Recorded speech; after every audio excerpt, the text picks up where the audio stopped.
Good, happy Saturday morning, January 4th, 2020. I'm Riley King, and welcome to the Riley King Newscast, right here on the Riley King Network. We have a lot of news to get to this Saturday morning, so let's begin. First up, Hill man accused of kidnapping woman in Franklin. Let's take a listen to that video from WMUR News 9.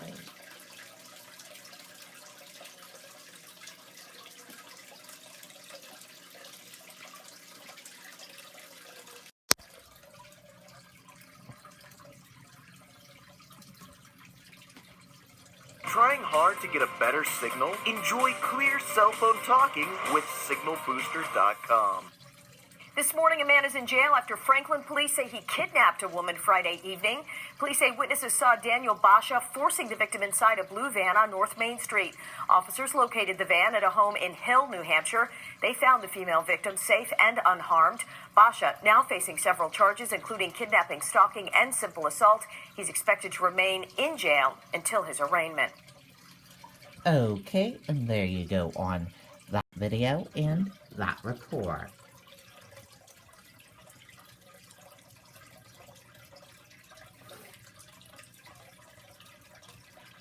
And now let's take a look at your 2020 New Hampshire candidate tracker for today, January 4th, 2020.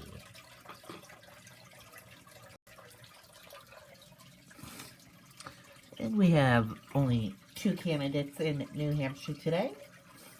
The first candidate we're talking about, Pete Buttigieg. He has 3 events today in New Hampshire. His first event, Town Hall at Nashua Community College in Nashua, New Hampshire at 11:30 a.m.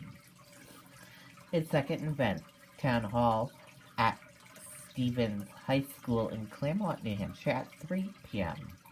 And his third event, Town Hall at Kingswood Regional High School in Wolfboro, New Hampshire at 6:30 p.m. Also in New Hampshire, Deval Patrick, he's in New Hampshire today. He has 2 events in New Hampshire today. His first event, Knocking on Doors in Manchester, New Hampshire at 11 a.m. And his second event, Conversation at Water Street Bookstore in Exeter, New Hampshire at 4:30 p.m. Those are the 2 candidates in New Hampshire today.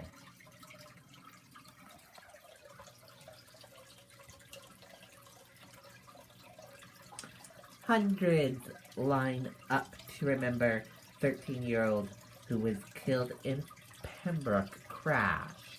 Let's take a listen to that video from WCVB Boston.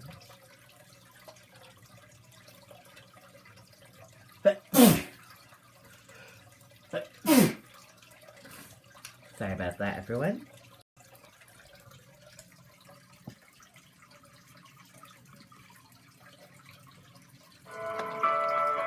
Having a primary care provider means having an advocate for preventative care and an ally in your lifelong health journey.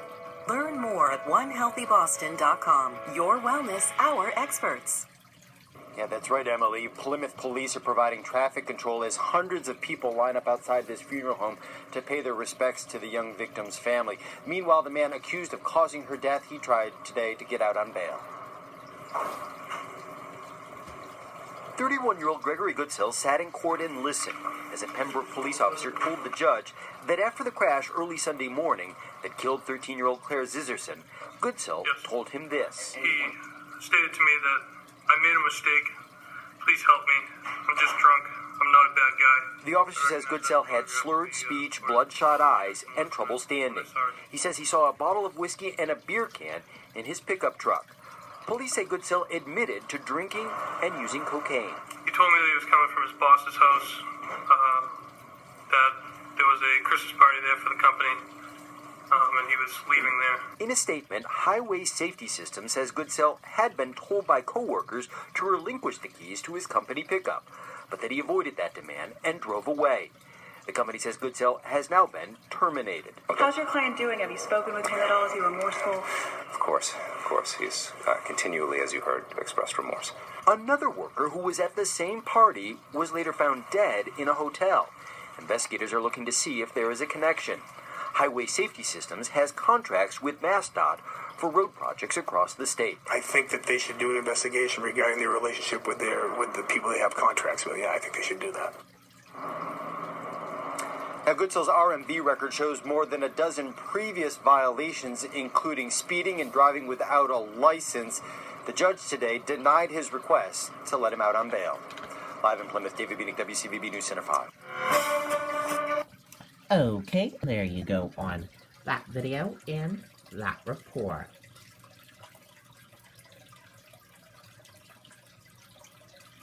Maine father dies of injuries suffered in crash that killed his son, officials say. Let's take a listen to that video from WMTW News 8 Maine.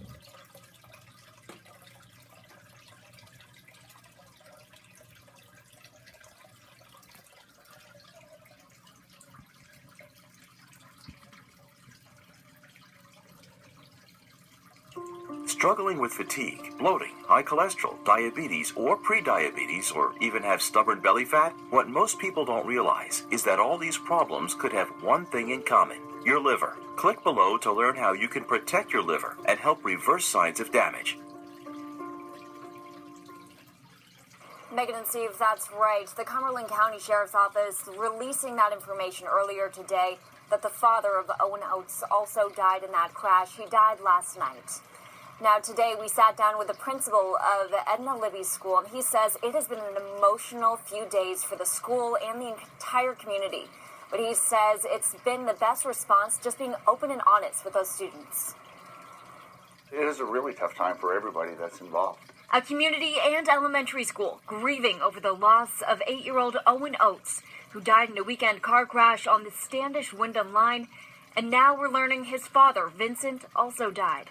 When staff at Edna Libby Elementary found out about that crash, they jumped into action to help students. We found out about the accident, and the first thing we did was mobilize as a crisis staff. Bringing in extra staff to answer any questions kids may have. The kids had the opportunity to talk, make cards for the families, and process how they needed to process. Despite their young ages, Principal Tim Vacchiano says the school is taking an open approach. Be honest with kids, to be direct and use words that have true meaning to kids and help them process through this. It's not just the crisis team that stepped up to help. Members of the community are also rallying around these kids to show support. We had a family who made little stuffed animals for all the kids in Owen's class. Helping kids move forward. Care for your kids, care for your families, and be careful out there. Things happen so fast. Now tonight, Owen's mother, Carrie, is also still in the hospital, and Daniela Warwick, he was also involved in that crash, and again, he is also in the hospital tonight. The Cumberland County Sheriff's Office is still investigating this crash. We reached out to them for more information and have not heard back. Live at Maine Med, I'm Allison Ross, WMTW News 8. Okay, and there you go on that video and that report.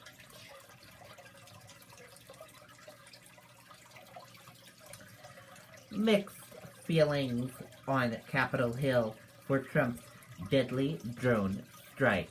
Let's take a listen to that video from ABC News.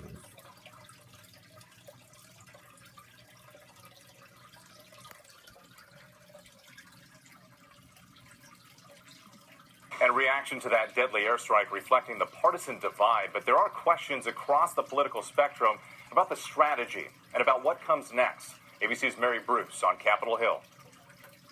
On Capitol Hill today, high praise and sharp criticism for the president's surprise strike. The top Democrat on the Senate Intelligence Committee says he found out through press reports. There was a threat. I think the threat was real. What I don't have confidence in, had the administration fully thought through all the implications of this action. And do you think that this administration is prepared for any potential retaliation? I would love to be able to answer that question with an affirmative. I don't know. Other Democrats are questioning the timing of the strike, which comes as the president faces a looming impeachment trial. Obviously, with this president, you have to worry about ulterior motives. But Republicans insist Trump is sending a powerful message to America's enemies. For too long, this evil man operated without constraint, and countless innocents have suffered for it. If you come after Americans on President Trump's watch, you do so at your peril. Trump has long promised to get the U.S. out of conflicts in the Middle East. The plan is to get out of endless wars, to bring our soldiers back home. Today, his opponents used the president's words against him. This must not be the beginning of another endless war. This is a dangerous escalation that brings us closer to another disastrous war in the Middle East. Joe Biden warning Trump could be putting Americans at risk. And the prospects of direct conflict with Iran is greater than it has ever been. Strong reaction on both sides, and Mary Bruce is joining us from Capitol Hill. Mary, most members of Congress were not given a heads up about the president's action against Iran, and tonight lawmakers from both parties are demanding more information. Both sides are eager to know what comes next. What's the broader strategy here? And what's the plan for if and when Iran retaliates? We do expect the full Senate will receive a classified briefing next week, and Speaker Pelosi is demanding the same over in the House. Whit? Okay, Mary, our thanks to you. Okay, and there you go on that video and that report. And that does it for this Saturday morning edition of the Riley King Newscast, right here on the Riley King Network. I hope you all have a great rest of your day, and I'll see you back here later on today for another newscast. I'll have a news report coming up in a little bit. Goodbye, everyone.